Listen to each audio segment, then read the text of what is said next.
ஏன் பிள்ளைங்க நான் எப்படிங்க விடுவேன்? கேட்டுட்டே இருப்பீங்களா இப்படிதான்? 50 லட்சம் ரூபா தெரியுமா? 2 பேரும் ஸ்கூல் ஃபீஸ். எத்தனை வருஷம் நான் அதை கட்டி பார்த்துட்டு இருக்கேன்.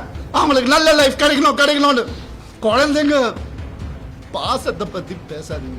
எனக்கு ஒரு அக்கவுண்ட் கூட கிடையாது என் பேர்ல, தெரியுமா உங்களுக்கு? எங்க சொரனாலும் ஸ்வைப் பண்ணாலும் உடனே போய் என்ன எதுனால என்ன ஏன் இவ்வளவு நான் தானே சம்பாதிக்கிறேன். மேம், நான் சம்பாதிக்கிற காசு கூட என்னை செலவழிக்க விடுவது கிடையாது. எனக்குன்னு இந்த ஒரு அக்கௌண்ட்டையும் அவங்க வந்து அபகரிச்சிட்டாங்க அப்படின்னு உங்கள் மேலேயும் மகள் மேலேயும் ஒரு குற்றச்சாட்டு வச்சுருக்காங்க.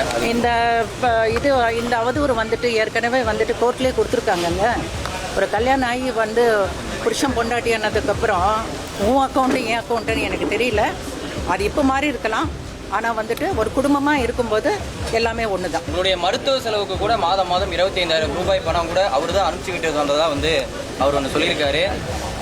மகன்களுடைய 50 லட்சம் இது மருத்துவத்தை வந்து நான் சொல்கிறேன். அதாவது அந்த மாதிரி ஒரு நடக்கலை. இருந்தாலும் அப்படி பண்ணால் ஒரு மாப்பிள்ளையாக வந்துட்டு அவர் கடமை அவர் செஞ்சுருக்காருன்னு தான் நினைக்கிறேன்.